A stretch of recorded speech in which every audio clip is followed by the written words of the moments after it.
with a genuine interest in the other side, in the other party, to know who they are and what they do and what they stand for. It's not a matter of quantity, but rather of quality. It's a matter of really caring about the people that really care about you.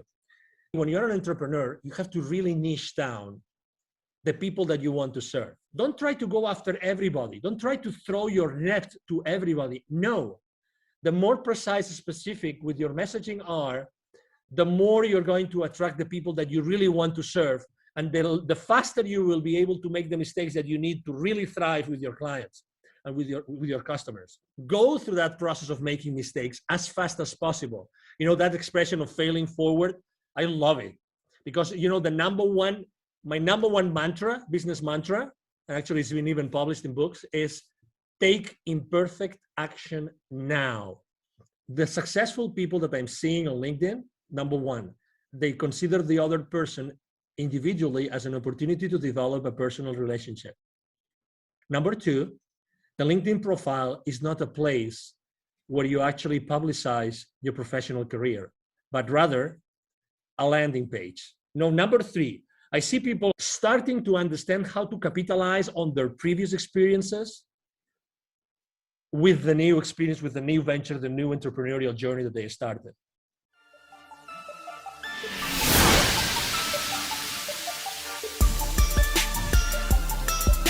This is the Dragon Digital Marketing Podcast. Get ready for the digital marketing strategies and tactics that attract great customer relationships to your business. Here is your host, Monique Idimudia.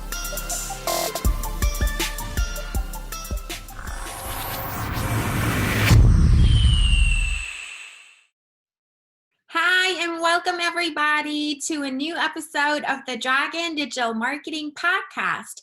I'm your host, Monique, and you're listening to episode number 40. And today's episode is all about LinkedIn marketing. LinkedIn is such an important social media platform, and it's really special, and you can't miss out on the opportunity of leveraging LinkedIn for marketing your small business online. And here's why. LinkedIn is not just for B2B, and LinkedIn is a social media platform where people actually expect to receive news and updates from their favorite brands and their favorite businesses because it's a more professional social network, and it's actually been designed with that in mind. So you're not interrupting people with your posts when all they're trying to see is updates from their friends and family like on other social networks. So I'm super excited to talk about this. We're going to cover the topic in depth, and this is probably the only podcast episode that you have to listen to when you want to learn about LinkedIn marketing for your small business. And my special guest who's joining me on today's episode is known as the CEO Confidant. He's an influencer, he's a LinkedIn strategist and LinkedIn expert. Obviously, he's very successful on LinkedIn and an expert on the topic. He's also a TV host, a public speaker, a CEO consultant, board member, and last but not least, a philanthropist. He's a truly amazing person. And I'm so excited to introduce you to Angel Ribo. Hi, Angel. I'm so happy to have you here. How are you doing today? Very well, thank you. Thank you very much for having me, Monique, and thank you everybody who's listening to us today. It's a pleasure to have you. I'm so excited to talk about LinkedIn marketing for small businesses today. So why is it important for small businesses to be on LinkedIn? Well, thank you. Well, it's funny because when I was in corporate America and I left corporate America 5 years ago, I have to say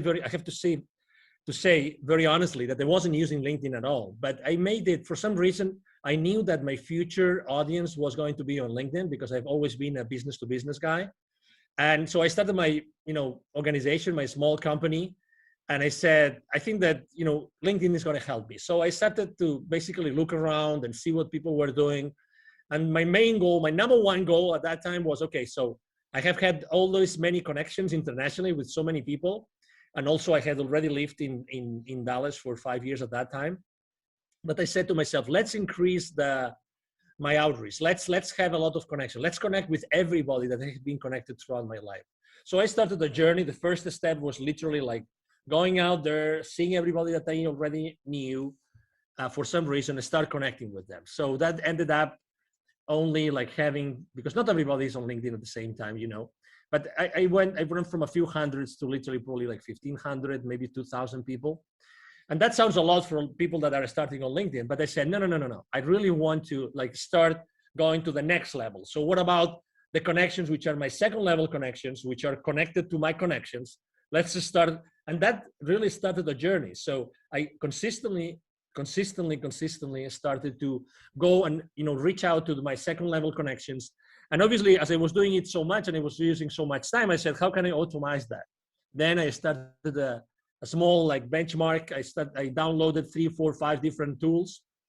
I chose one of them and I started using that tool. I learned a lot. I made a lot of mistakes, and I did things that I didn't know that they were written on the terms and conditions of the, the contract with LinkedIn. I got restricted. And obviously I was extremely frustrated because, you don't know what you don't know, right? So you think that you're doing the right things and you're being cautious and everything, but it wasn't really that cautious, apparently. So, I made a lot of mistakes, but obviously those were lessons. And something that actually, one of the mistakes I made besides those, trying to make so many connections that got restricted was, how do I keep those relationships warm? Because a connection that means nothing unless you have a conversation with them. And not everybody's open to, have those conversations, not over. So I decided I'm a very unconventional guy. Let's put it this way. I don't like to do what everybody else is doing. So, I obviously, as anybody else also, after choosing a couple of tools to automate my work, what I did was, okay, so who really knows about marketing with LinkedIn?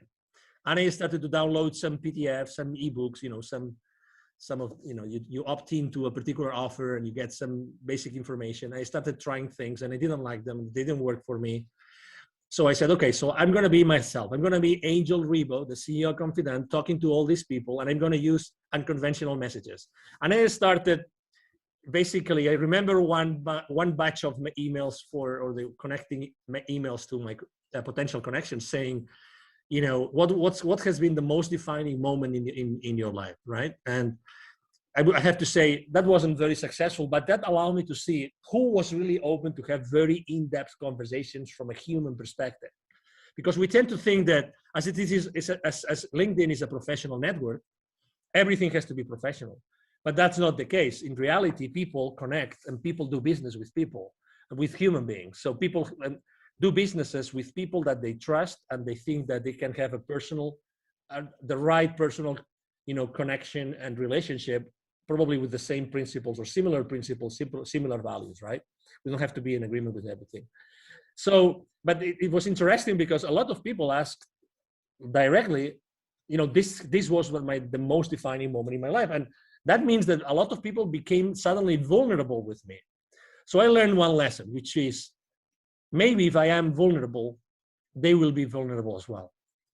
So then I started becoming really more raw. And something that people don't actually think about is when we start a conversation over email, it doesn't have even to be LinkedIn.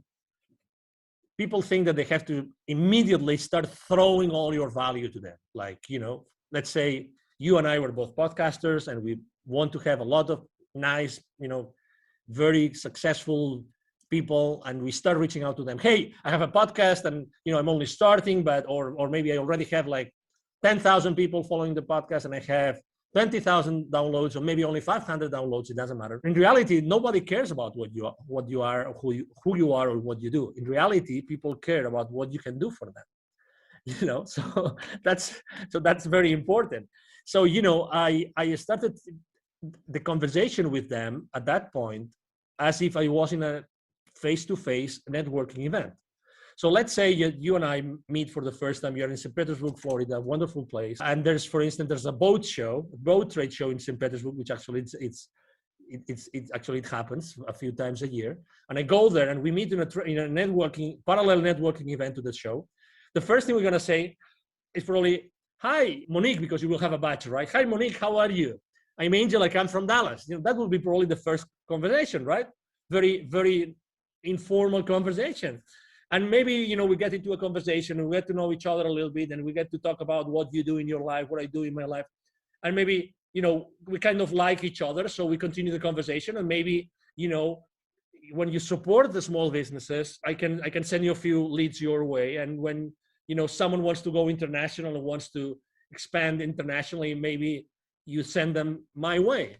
And that's how things are being built, from being a genuine human being with a genuine interest in the other side, in the other party, to know who they are and what they do and what they stand for. Would you agree?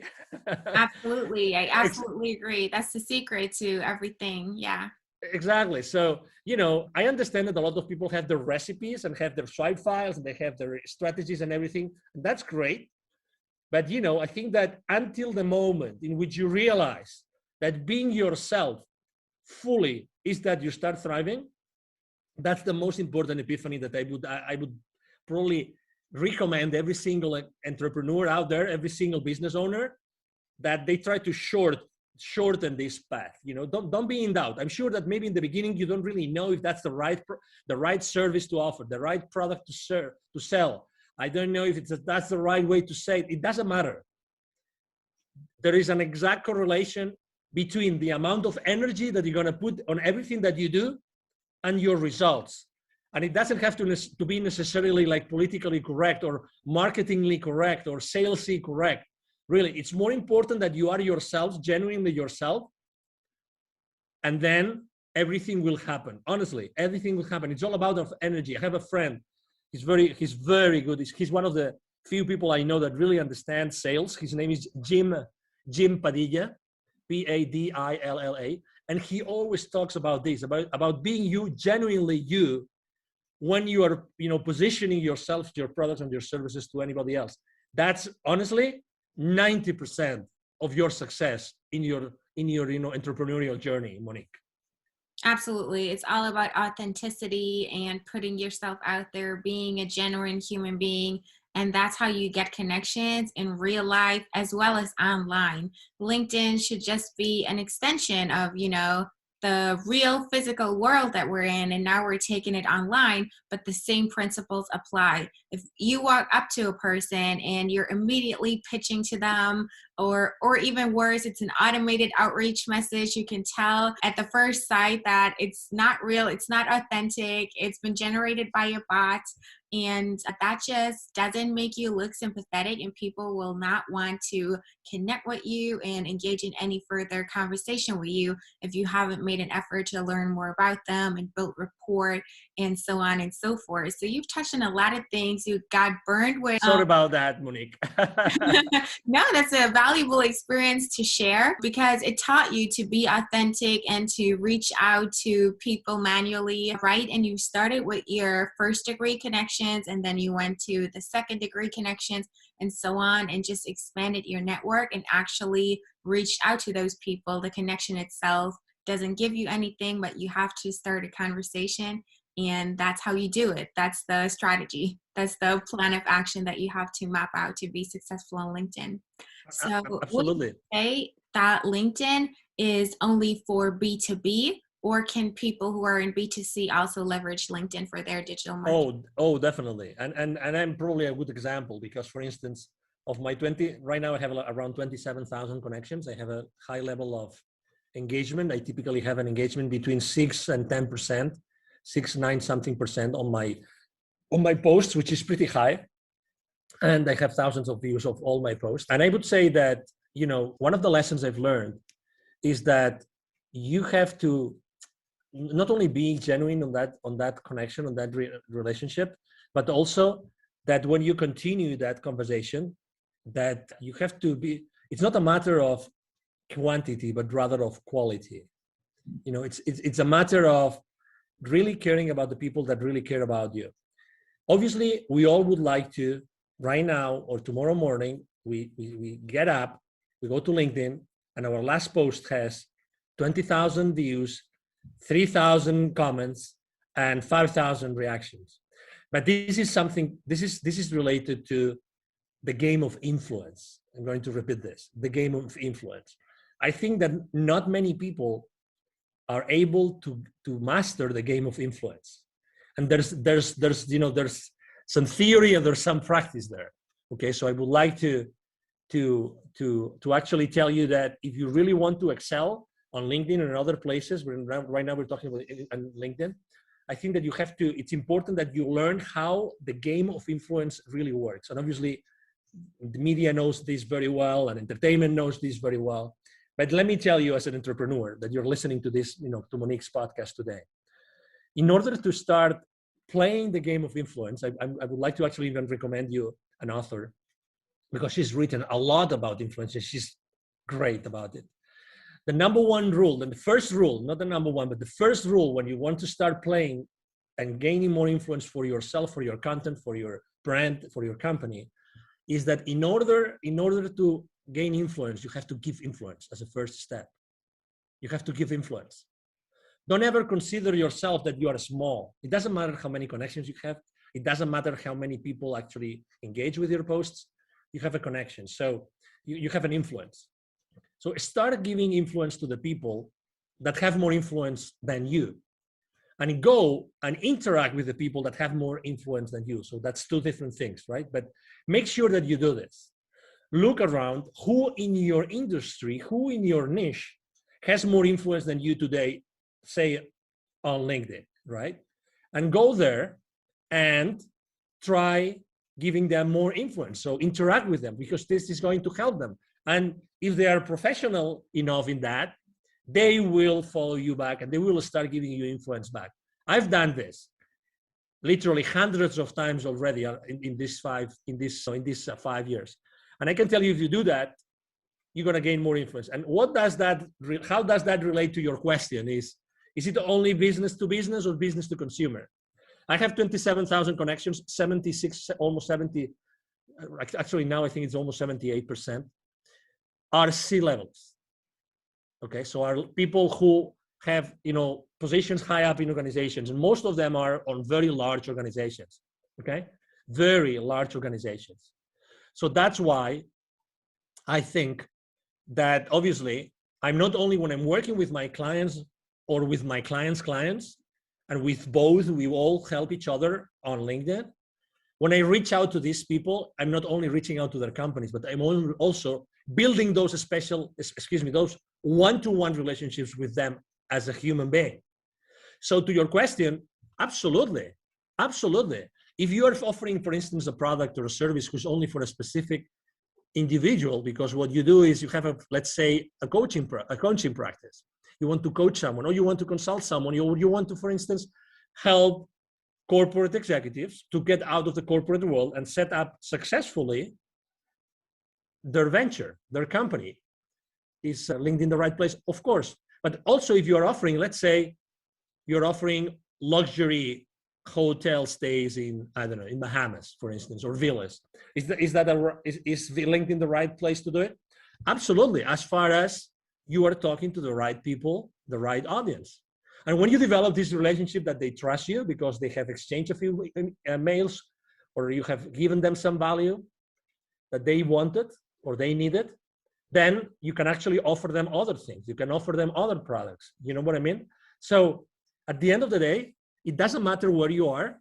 The fact of the matter is that as far as you develop those strong relationships, you will be able to offer them both services for their companies and services for them personally. Absolutely.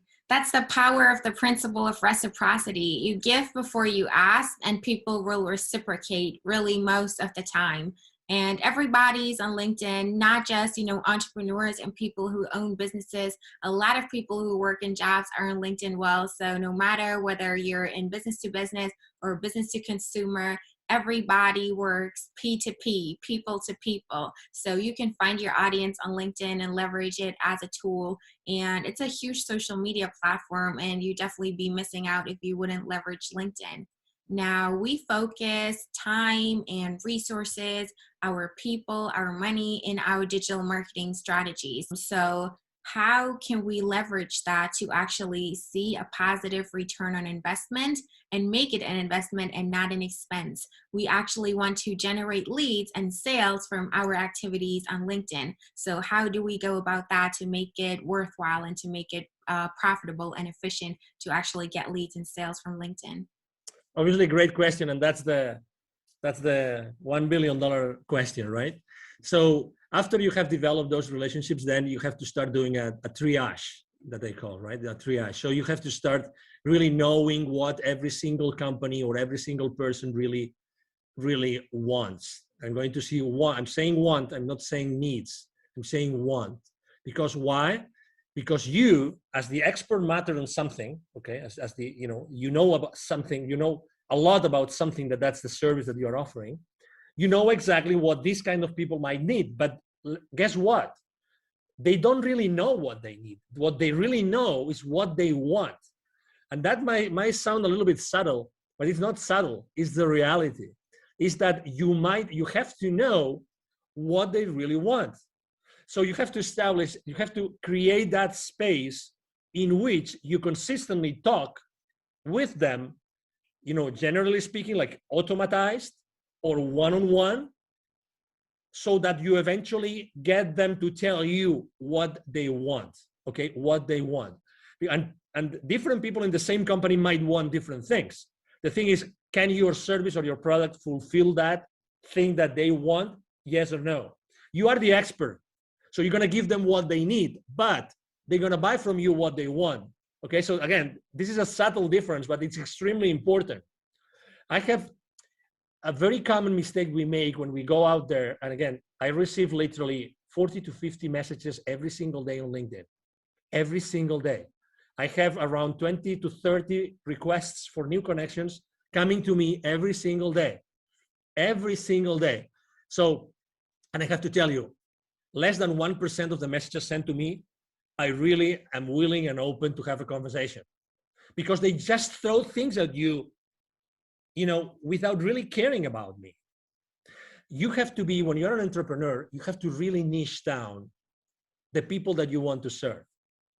When we are entrepreneurs and when we start our journey, we are extremely fearful about many different things, about money, about the future, about the uncertainty, you name it, about family, about mortgages, about our bills, you name it. I mean, you are an entrepreneur, Monique. I'm sure that you resonate with what I'm saying. But guess what? The more precise and specific that you are with your message, the more you are going to connect to your audience. And it doesn't matter how big your audience is.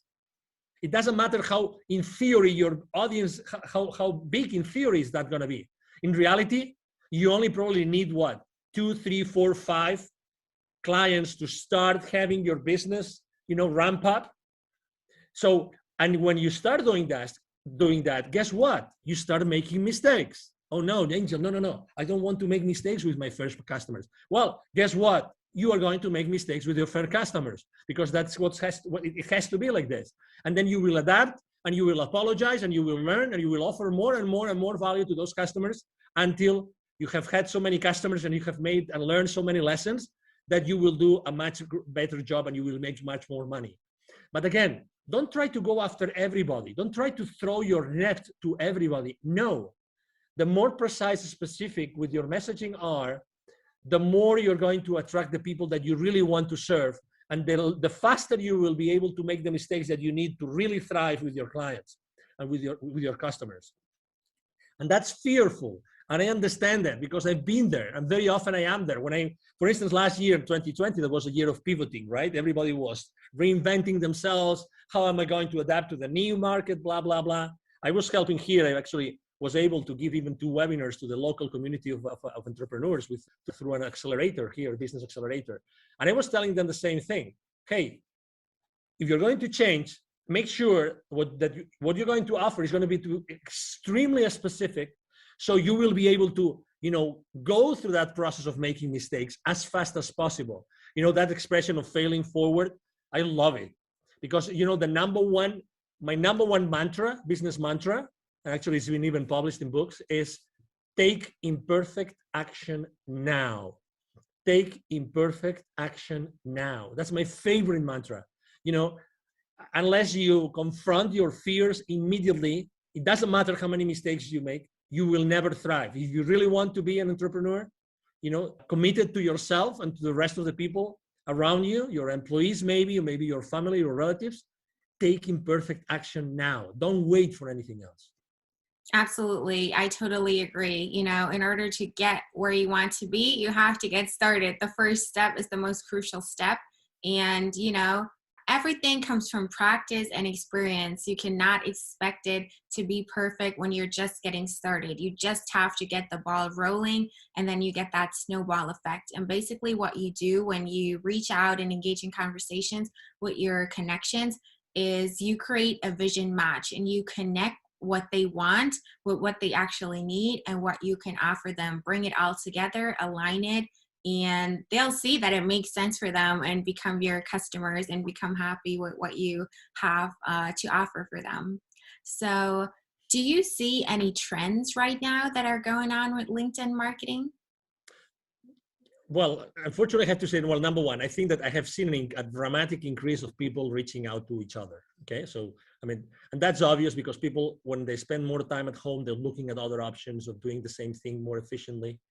Or better said, they're looking for being more effective, because we tend to do, as a very good friend of mine tells me all the time, we tend to do the same wrong thing more efficiently, which does not take us anywhere. So what I'm saying is, number one, a lot of people, many more people reaching out. But as I said before, guess what? These people are not personal. They are not personal.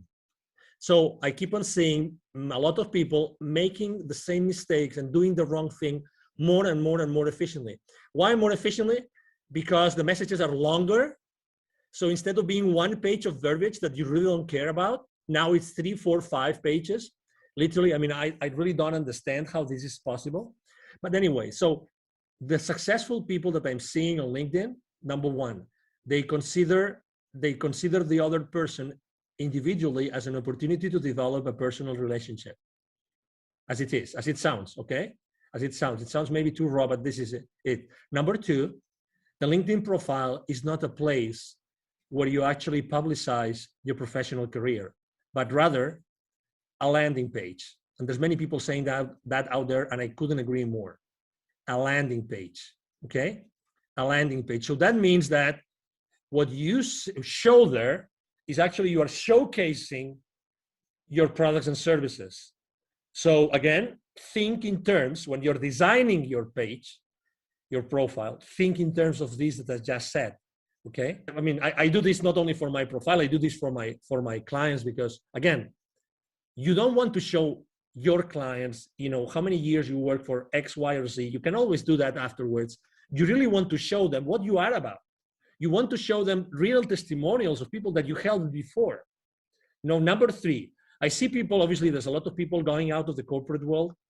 I see them starting to understand how to capitalize on their previous experiences with the new experience, with the new venture, the new entrepreneurial journey that they started.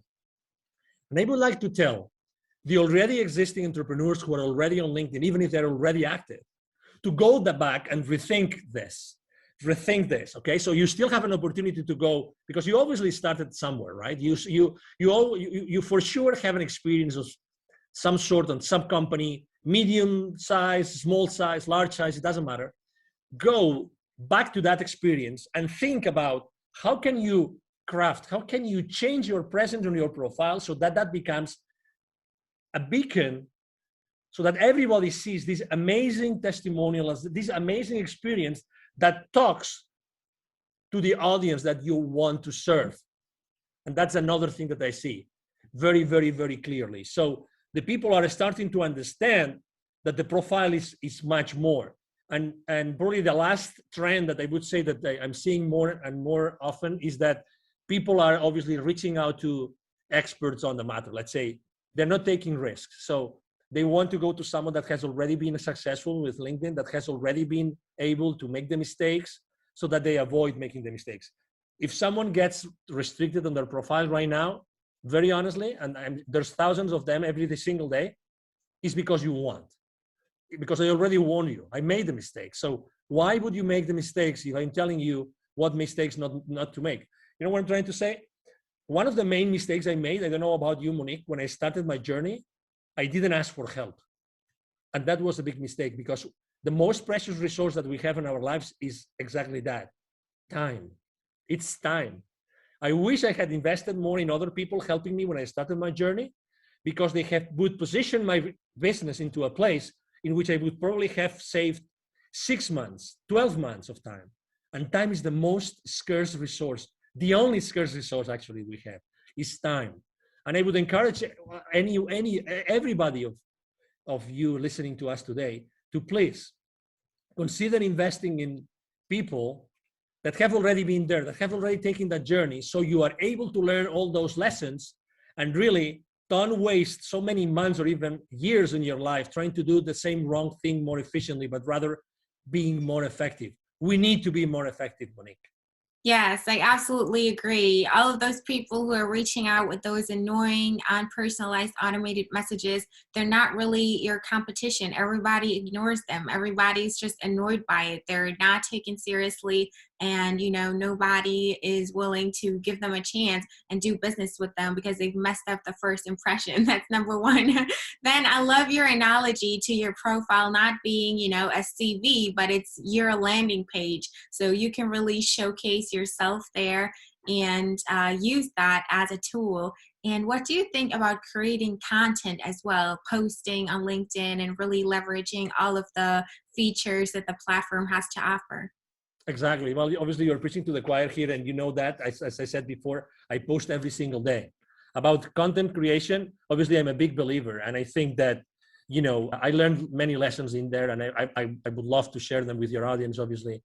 Number one, you have to be persistent, okay? So I have to say that I wasn't persistent before, and I wasn't creating before I wasn't persistent, and I was just sharing someone else's content.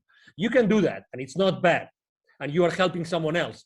And it's okay, but it was until I started, and I have been right now probably posting every single day for the last literally 10 months, probably right now, every single day. And I'm posting, I would say, three types of, or two types of content, just to simplify, to make things easy for people. Number one, I post about my business and about my clients' businesses. Okay, actually, I myself, I use my profile, I use my influence, so I actually help my clients with my exposure. So I expose their content, their videos, their interviews with my audience. I mean, that's what influencers do, right? We use our influence to favor the business of someone else, and that's something I do. So then I have a first type of content, which is my own content and my clients' content, and that is typically 3 times a week, 3 days a week. Okay, and then. So I post typically once a day. And then the rest of the days, it's really related to something personal that happened to me, or something personal that I see happening to others very much, and I think that interests them, or something which is related to a specific date. So it's Nelson Mandela Day, or it's St. Valentine's Day, and then I post something about it. And I have to say, I mean, I love writing copy, and I have actually a great copywriter in my team, and we really, I mean, we really love to do it. We really love to do that. And if I had to give you a reason why I post so many days personal stuff, it's because people like to know really who you are. People like to know what you think. And I'm not very controversial, because on my posts, not because I don't want to be controversial, it's because who I am. I'm not controversial. I mean, I've always been that guy. I come from a Catholic family in Spain, and Spain is a very Catholic country, and I always was trying to be in the middle and try to be the moderator in fights, this kind of thing. That's who I am, right? So last year, for instance, I can tell you that I posted a lot about building bridges.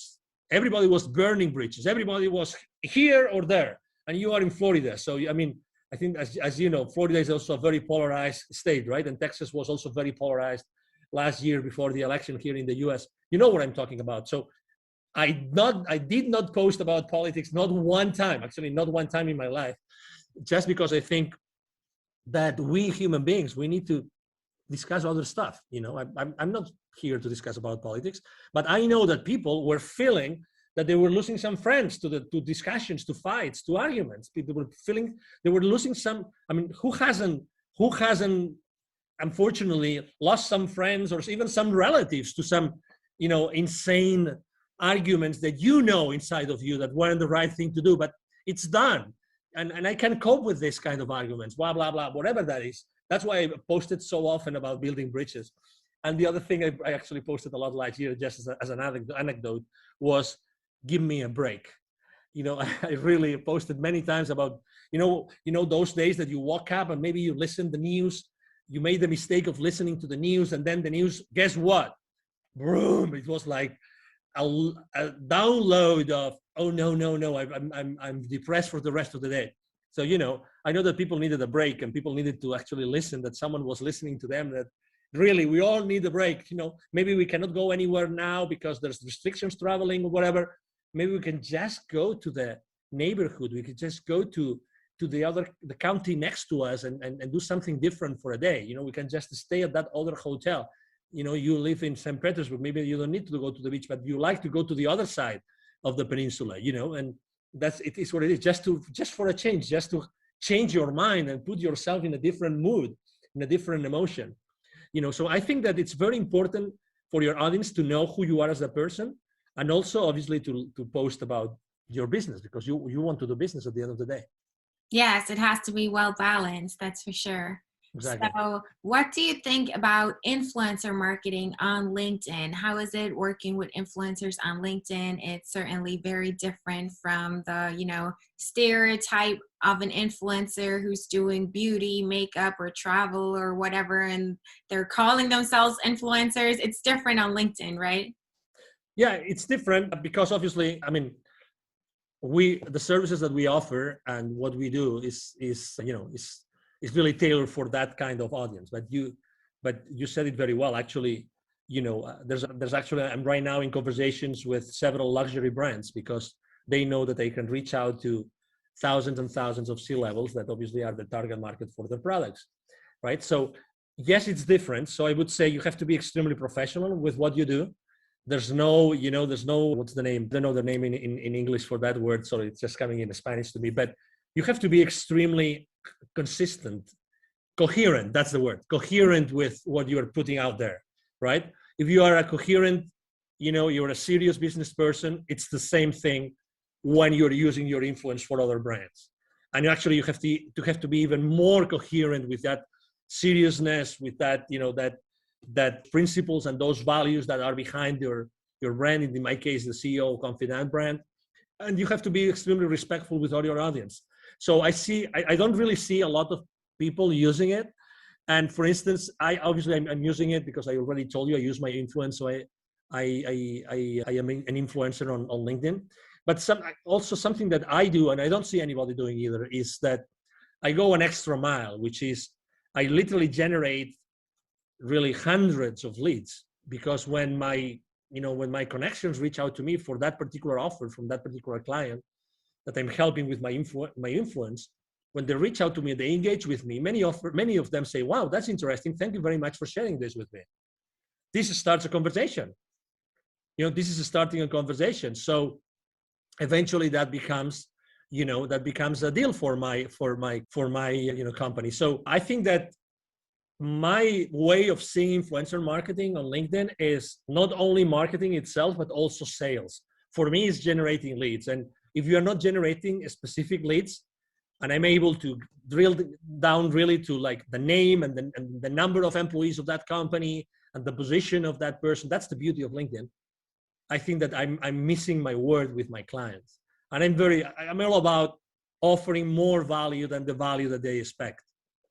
So, and that's why, again, for me, I see LinkedIn more like extremely professional, but generating not only influence and presence and clicks on links, but also engaging. And that's beautiful. That's excellent. And I like to do that. Yes, absolutely. I agree. Influencers on LinkedIn are just people who literally have influence. It's about the know, like, and trust factor. It's about having an image that you keep up consistently. You don't deviate from it. Talk about controversial things like family, beliefs, religion, race, politics, things like that. Those can get you into trouble, and it's kind of tricky to navigate through that. You want to stay consistent to the values that you have and practice what you preach. The influencers on LinkedIn are just people who know the right people and are known by the right people. So it's not just random, people who post pretty pictures that inspire others, and that's what makes them influencers. It's not like that on LinkedIn. It's a lot more professional. So you have to find those people, reach out to them. The analytics that you get are just amazing. You can drill people down by industry, by position, levels of experience, and so on and so forth to find your right audience and then reach out and connect with the right people on LinkedIn. Yeah, Exactly. It's a different game. And it's easy to your point and to your questions, Monique, it's easy to get overwhelmed on LinkedIn. So I would suggest, obviously, you have to build your own system. You need to build a system of systems, right? A system that has different pieces so that all together you keep your sanity, number one, and you generate business for yourself and for your clients. I think that's very, very important. Exactly. What do you think about LinkedIn events? I think that they have to, it's obviously it's a good, let's say any excuse to engage with your audience is good. I am still on the fence about it because it's still not, I think people are not using it to the full extent. So when you are trying to actually opt in for an event, there's so many steps that you have to do manually. Everything is not yet, or people are still not learning how to do it all automatically. So eventually you end up doing a lot of stuff, a lot of clicks and searches and online things to actually find the event. That's my only criticism to event. Are they good? Of course. I mean, at the end of the day, what LinkedIn wants is that you stay with them for as long as possible. That's what they want, that you are there with them for a lot of time so they can expose you to the advertisements of their clients. I mean, I get that. But I think that there should be something else, some more value in there, so that it was really a place where people meet. And right now, I have felt when I'm signing up with events that the system is a little bit broken. That's my experience. Okay, I mean, with all due respect, and this is just positive feedback about the system. The idea is great, but I think that the implementation is not there yet. Yeah, so you don't necessarily need events. You can generate leads just through reaching out to people, messaging them, posting content, and engaging with other people's content as well. Yeah, LinkedIn doesn't really give you a good opportunity to export those leads and, automatically, reach out to them if they've attended your event. It's more like, promoting events that most of the time take place off platform anyways. So they could do some improvement on that for sure. But it's a handy tool and it's definitely worth looking into if you want to leverage LinkedIn to the fullest. I would definitely use, exactly to your point, I would definitely use LinkedIn actually to drive traffic to an outside of LinkedIn event. Mm-hmm. Because at the end of the day, the platform that LinkedIn offers you is like an event scheduling platform. It's not a platform where the event is going to take place so that everybody knows what it is about, right? So you will eventually have to have an external platform to conduct the webinar or the event, whatever the event it is. But again, you can still use LinkedIn to drive that traffic. And obviously, in order to measure your traffic on your profile, it's very easy. You see how many people have actually viewed your profile, and you see this when you go to your main page of your profile, you see that traffic. So as you know, unless you measure something, you don't know if you're really managing it. So I would ask you to track that down continuously, like on a weekly basis. So LinkedIn tells you for the last 90 days, how many people has viewed your profiles. So that's one thing that you should keep into account. Another one is for the posts, how many people actually views your posts. And the third one is how many times you have been on a search. And that means the job search tool inside LinkedIn. But again, it's another way in which you see if the keywords that you're using on your profile are the right ones or not. So as far as again, it's all about, because we're talking about how to drive traffic to your events, right? So keep an eye on all those statistics. And if you keep an eye on those stats and you keep on increasing them all the time, and you know how to increase them, then you will then increasingly attract people to your webinars outside of LinkedIn. Right. So you've touched upon, or you've talked about building that system of systems. How do you go about building a system and really incorporating LinkedIn in your digital marketing strategy and create an actionable plan that you can execute step by step to make it work for you? Great question. Obviously, I mean, I built my system after lots of tries and errors, lots of mistakes. I would say even great. I signed up for systems or subsystems that look great on paper, but then, for instance, the customer support was very bad. And I have to say, for me, customer support of any system or subsystem I use is paramount, is the most important thing, because when you most need it, you want the support. You need the support to support your business or to support the business of your businesses, right? So I ended up doing a mixture. So there's several subsystems that they use to track the messages on LinkedIn, to track the connections, and to throw campaigns, to launch campaigns to different audiences, because, I want to really send the right message to the right person. Then I also use Sales Navigator, because it's part of Sales Navigator is really the high quality search tool. If you do a search on normal LinkedIn, even if you have Prime or Premium, excuse me, I'm talking about Premium. I would encourage you to use, if you can afford it, to use Sales Navigator, because the power of the search tool of Sales Navigator is going to help you a lot to then specifically customize the entire marketing strategy to the people that you want to launch it to. Okay, so we already talked about the several tools, including Sales Navigator. Then I also use a tool that allows me to track literally all those numbers that I told you, every single number of every single post, because as you can imagine, I post every single day. A few times from time to time, I post twice a day. So this is a lot of data. I have a system that helps me track all that data live, like online, like on real time. And that's very important for me, because I can make decisions. I realize even what emojis work better. All these kind of things, how easy it is to read my copy today compared to how easy it was 2 days ago, 3 days ago, 4 days ago, or 4 weeks ago. So I track all these things, and I have a system that tracks it down. And then to put it all together, actually, there's something called, you probably have heard of this. There's a tool called Zapier. What Zapier does is, let's say it's a tool that allows you to actually integrate the rest of the tools.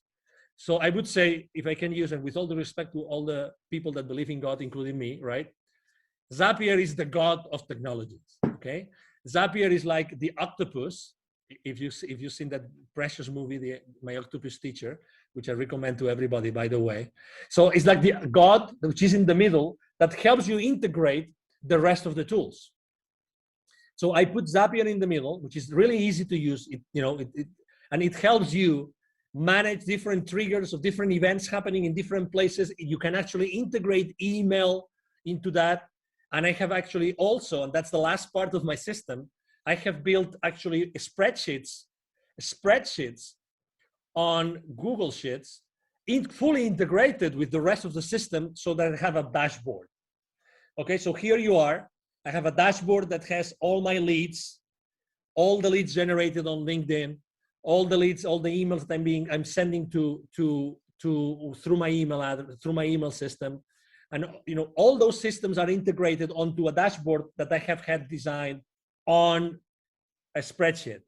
So this is my entire system, right? It sounds complicated, because I have tried to explain it to you the way that I was little by little integrating the different subsystems, but right now, works flawlessly. And what I'm doing I have someone in my team that has helped me build the systems for me and for my clients. So right now it's like duplicating the same system, so it works for other people. That's the beauty of it. Again, it was what I was saying before. I mean, it would take for you many months just to do a benchmark of the different technologies and subsystems. When you have a system that already works, how much is it? How much is for you? How much is 3 months of your life worth for you? How much of not having to pay more bills? Add up the bills that you have to pay. Add up your cars, your mortgages, the utilities, the clubs, add all those up, multiply it 3 times, or maybe 6 times. How much is that for you? If you could start generating revenue in 30 days or in 60 days, that's why I always talk about the same thing as I said before, taking perfect action now, but get help. Be the solution. Don't be the problem. Don't keep on working on the problem. Work on the solution today.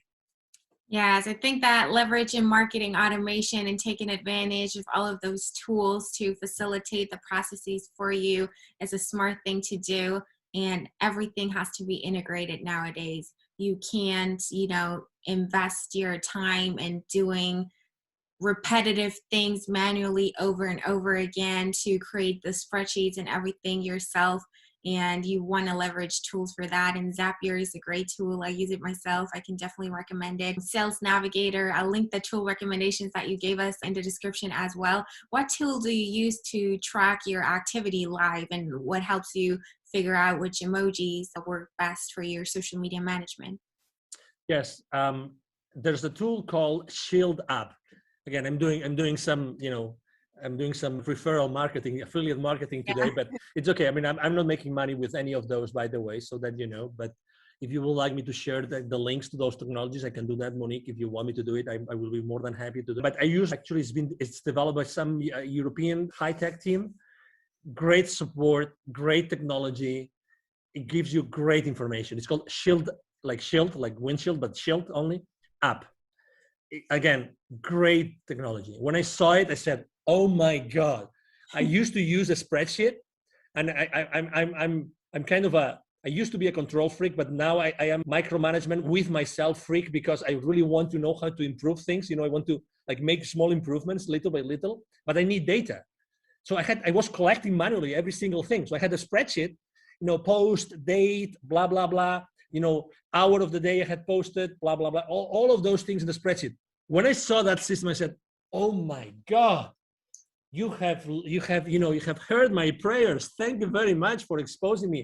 And I have to tell you, I'm all the time looking for new technologies, all the time, Monique, all the time. Even if I'm super happy about Shield App and Zapier and all those technologies I'm using, I have to tell you, I'm always looking out there, because right now there's so many disruptive technologies. There are so many, Monique, that, I mean, there can be right now out there some technology that probably can do something for you that you don't know, you can't even imagine, using machine learning, using artificial intelligence.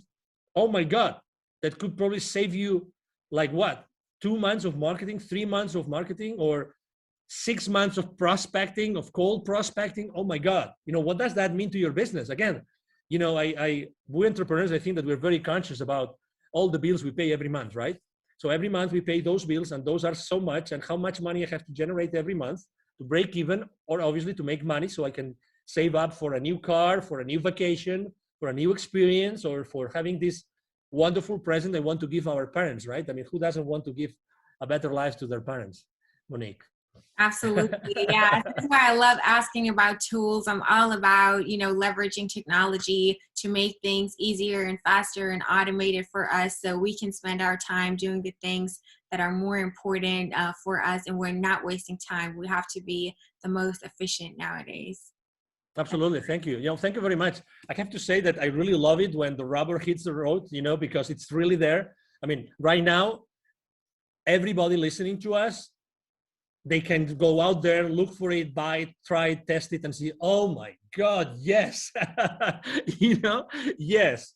And that's what we want. I mean, we really want, you are a public figure, I'm a public figure. We are here to really help people. We really want to make these shows, these conversations useful for people. We really want to do it. Yes. That's why we do it. I mean, we're using our time. It's, we're recording this on a Friday. I'm sure that you have many better things to do today. You could be, you know what I mean? I mean, we have choices in our lives, but we still choose to be here because we want to really share our experience. If our experience can help someone, if today there's only one person, even if there's only one person that resonates with my message today, oh my God, this conversation with you, Monique, has been enough, because we've changed someone's life forever. And that's the beauty of having these conversations publicly. Yes. So what benefits of LinkedIn marketing do you see that no other platform offers? Segmentation, I think it's very important. You own the data. You don't have to trust that someone is going to categorize the data for you as other platforms. In this case, you know exactly who you're talking to. And you have contact information, direct contact information with the people that connect with you. Okay? Obviously, in the bad hands, that is going to lead you to a restriction. But the good thing is that you really can touch upon the data of the people that trust you and you trust them. And that's extremely important. Okay, as I said before, and you asked me, is it only B2B or maybe it can be also B2C? Absolutely.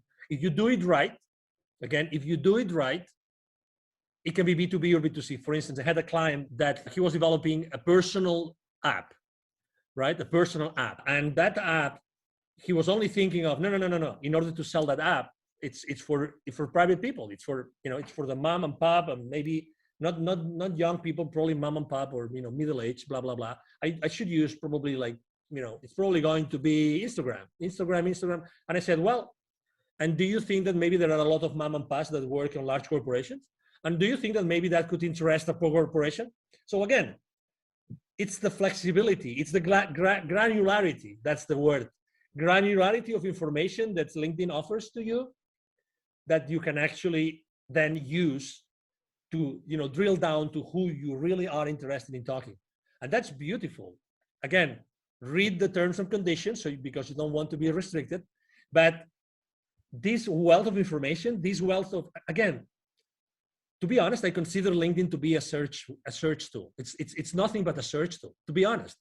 It's a search tool, but a very powerful search tool that allows you to do a lot of things. But it's a search tool. Yeah, that's right. It's a very powerful search tool. Actually, if you go now to Google or to any search tool and online and you put my name, I bet you that probably the first line of Angel Ribo, R-I-B as in boy, O, is going to be my LinkedIn profile for sure. Obviously, because I have thousands and thousands of people watching my profile, every single day, but also because they want to be a search engine. They want to be so that whoever is looking for someone, the traffic is now driven back to LinkedIn. That's what they want. LinkedIn wants you to be spending a lot of time on LinkedIn. That's what they want.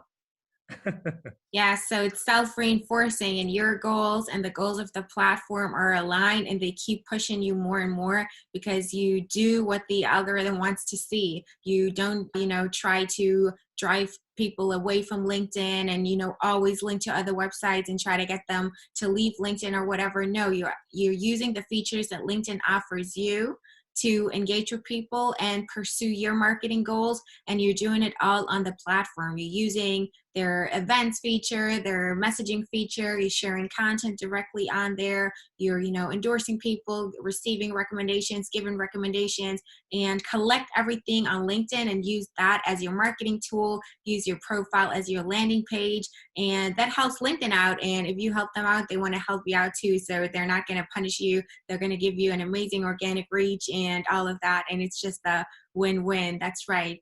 So LinkedIn also has this feature where you can publish articles. So you can also use it as an extension of your blog and publish stuff there on LinkedIn. Do you recommend doing that as well? That's a great question. So I have used it for my clients. I have used it for my own only one time.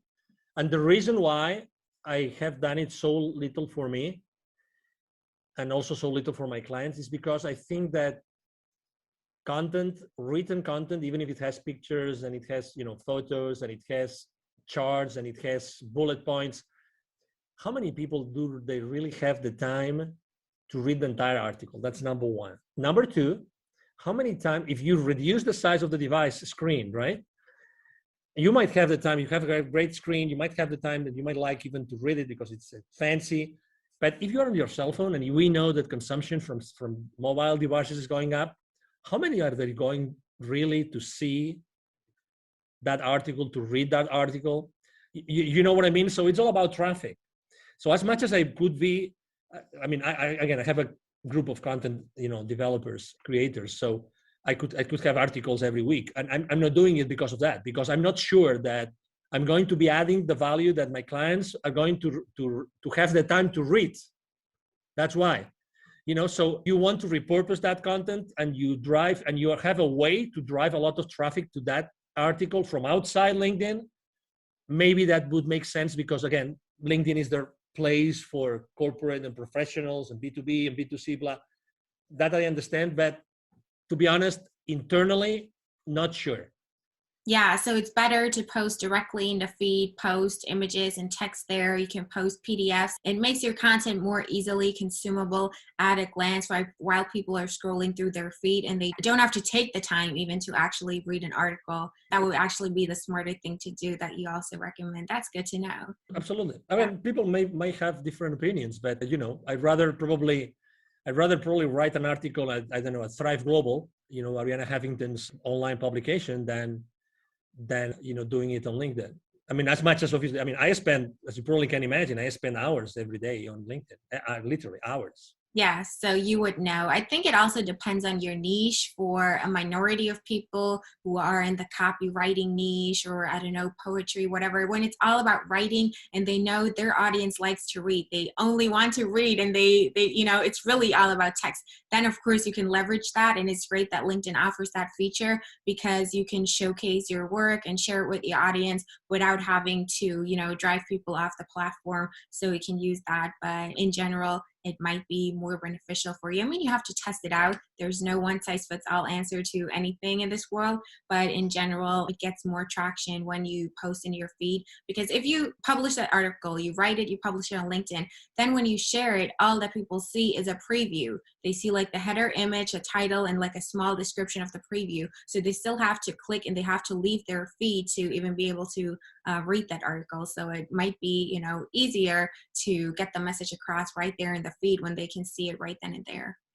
Yeah. Exactly. And you cannot manage what you don't measure. So look at the numbers. I mean, you have your own audience. Look at the numbers. Look if you're grabbing the attention of the LinkedIn editors. That's another option, obviously. See how much attraction you get with your articles. Yeah. I as I said before, I'm not a very conventional guy. So I like to try everything that I'm being told. You cannot do that. Okay, let's try what happens. Again, within a framework of, principles and consistency with my brand and everything. Yes, that's important though. Test. Oh, totally. Yeah, really. Don't be afraid. Again, at the end of the day, if you are, I always tell the same story. If you are afraid of trying something on LinkedIn or any other social media platform, if you are afraid, ask yourself the following question. Are the potential viewers of that post that might not like it, are they going to pay for your bills this month? Are they going to pay for your bills this month? You tell me. So why do you care about people that don't like what you're writing? I remember one day, the first video I've ever done myself online, it was on Facebook. Okay, that was 5 years ago, a few months after I left corporate America. And I was in panic. I mean, I right now I can do any interview, but I was in panic. I was so in panic that actually, as soon as I clicked like stop broadcasting live on Facebook, I started crying because the pressure, when the pressure is so high that the only thing you can do is like get all this pressure, that stress, anxiety away. I started crying. I don't mind saying it. And then I actually did something even worse, which is I sent to all my email list a link to the video. Guess what? There was a guy that responded to me. I have this email somewhere. I should frame this email. This is the most stupid video I've ever seen. Can you imagine? Like in that video, I was basically like getting naked, not physically, but this is why I decided to start my own company, and this is why I decided to start my nonprofit. So when you're explaining the reasons, and there's no reason why, you just want to like make peace with yourself, so everybody knows what you're doing. This kind of video, and this person told me in writing, this is the most stupid video I've ever seen. Don't send me any other email again. Obviously, I said, wow. But I mean, probably some people would have said, I didn't respond to the email, but some people would have said, oh my God, it was probably pathetic. I was pathetic, and oh my God, maybe I shouldn't do this anymore. Or the other way around. I mean, I realized that video was my thing. And honestly, I mean, right now video, I love video and I use video as much as I can because it's much more direct, and people prefer to spend 2-minute video, and if it has subtitles, even better than doing many, many other things as far as, content consumption is. Yes, so, don't listen to the haters. They're just jealous. They're, trapped in the rat race themselves and unhappy with their life and their corporate job. and they just can't be happy for you that you got out and started your thing, and you have the courage to make a video and share your emotional experience and Exactly. your reasons there, and just want to hate a troll. Yeah, always keep that in mind. Don't let it paralyze you or make you doubt yourself. Just ignore it. It's the best thing you can do. Yeah, exactly. And when someone said, I remember, I don't remember which of these online very famous marketeers, I went to their conference, and they said, when you see the number of haters increasing, it means that you probably are doing something right. Exactly.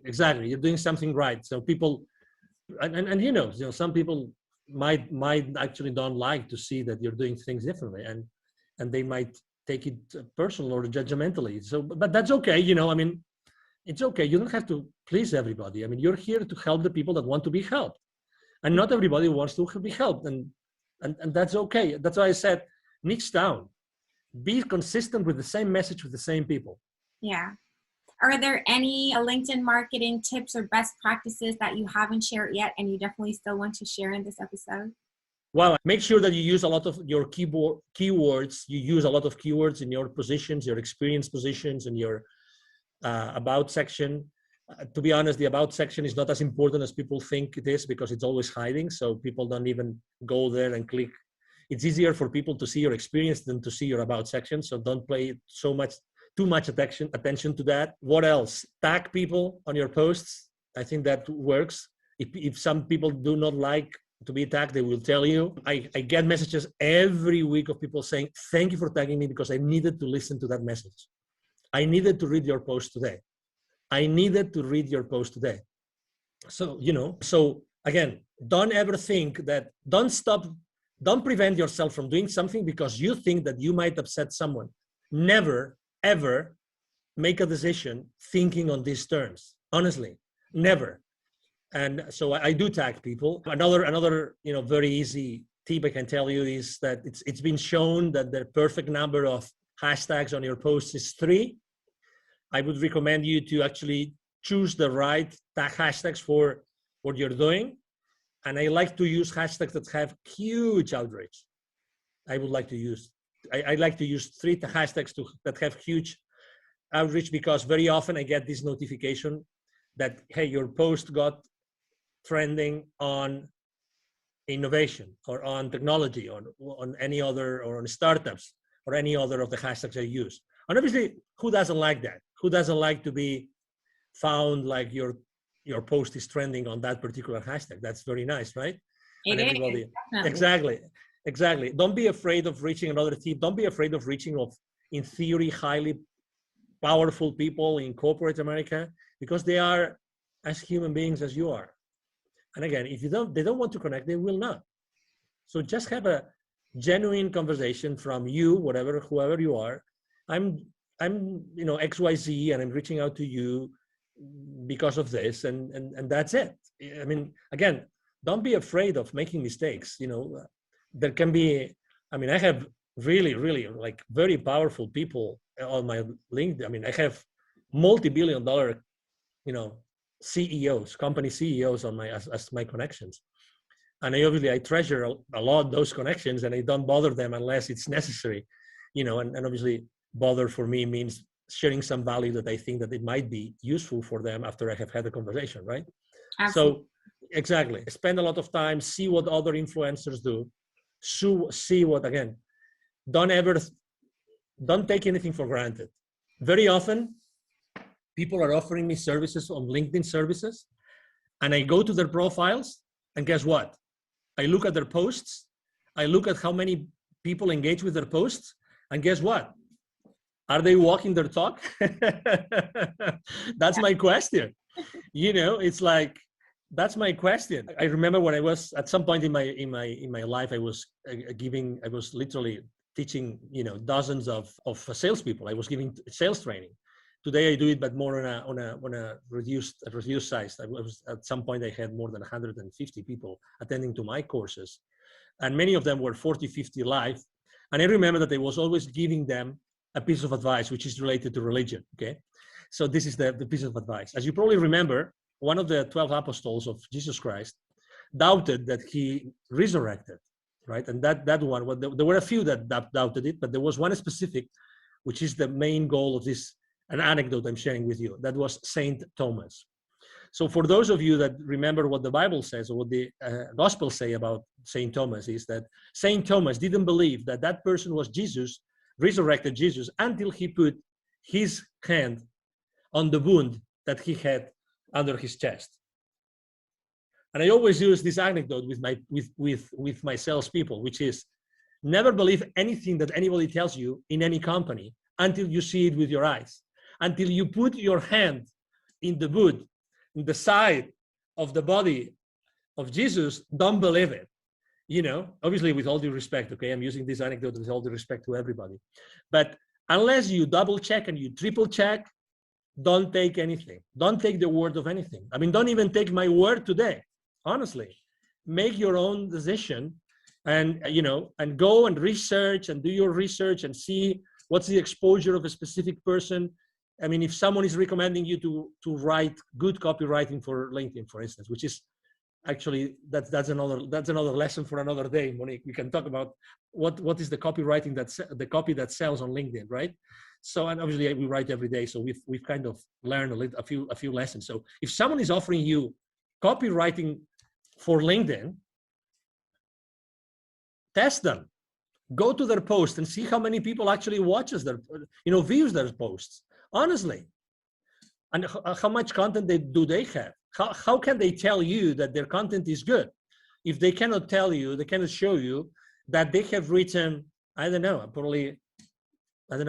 we right now we probably have 200, 300 different posts of our own created, content.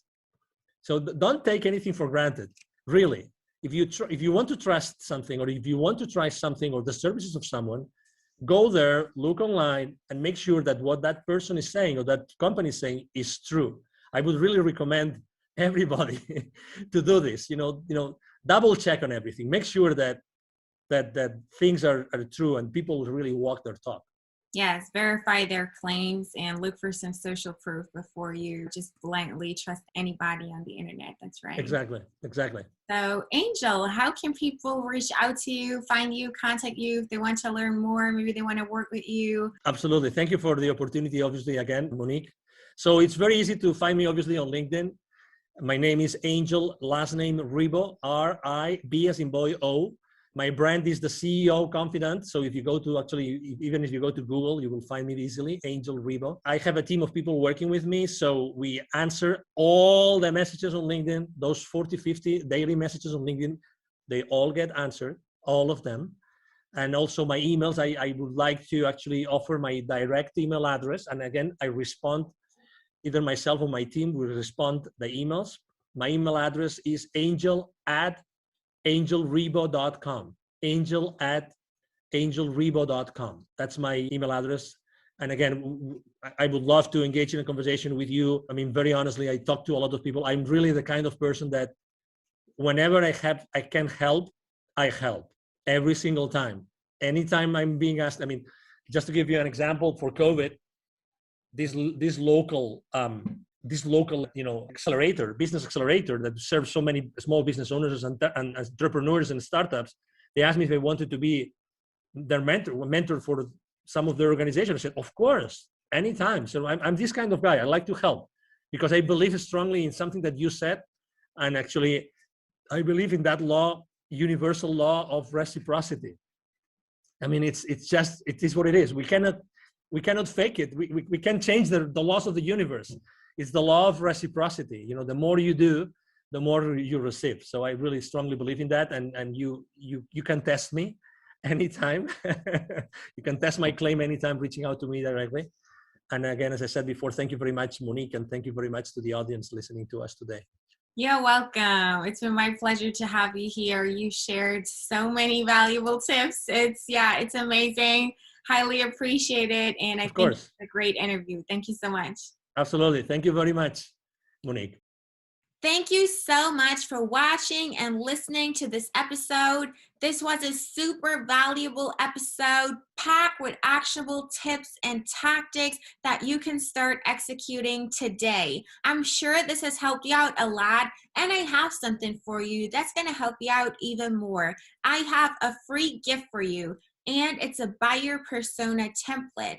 A buyer persona template helps you to create detailed buyer personas, which are semi-fictional representations of your ideal customers for your business, so you can tailor your outreach on LinkedIn, you can tailor your copywriting to your ideal clients, you can tailor your messaging, all of your marketing campaigns, all of the content that you create and put out there to actually speak to the people who are in your target audience and resonate with them and stand out and cut through the noise and be unique and differentiate yourself from all of the other people that use automated outreach methods for their LinkedIn marketing, or just put generic stuff out there that not really speaks to a niche and thus is irrelevant. So if you are looking to really see results with your marketing and tailor your messages to your target market and your audience and the people that you want to reach, you need a buyer persona to make it specific, to make it personalized and custom and tailored to them,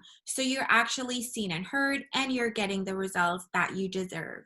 So make sure you grab my buyer persona template. It's a free download, free of charge. You don't have to pay anything. Just go to the website. That's dragon-digital-marketing.com. The link is also in the episode description. Make sure you check it out. And there you can also find the show notes to this episode, where I always put all of the links for the resources, tool recommendations that Angel gave us during this episode, and also the links to his and my LinkedIn profile. Make sure to follow the both of us, because we share valuable content there every day, and that's going to help you out even more. So as you can see, we got you covered. I hope that you really liked this episode, and thanks again for watching and listening. I really appreciate it, and I appreciate your engagement in the community. And as always, if you need help with your digital marketing, reach out to our agency, Dragon Digital Marketing. We're happy to help you out.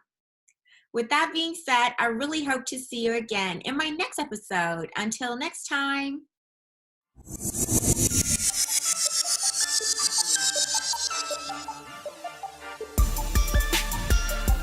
Thank you for joining us for this episode of the Dragon Digital Marketing Podcast. You can visit us at dragon-digital-marketing.com for more resources and for more episodes. Let us know how you like the show and write us a review. We are grateful when you like, share, and subscribe. We appreciate you.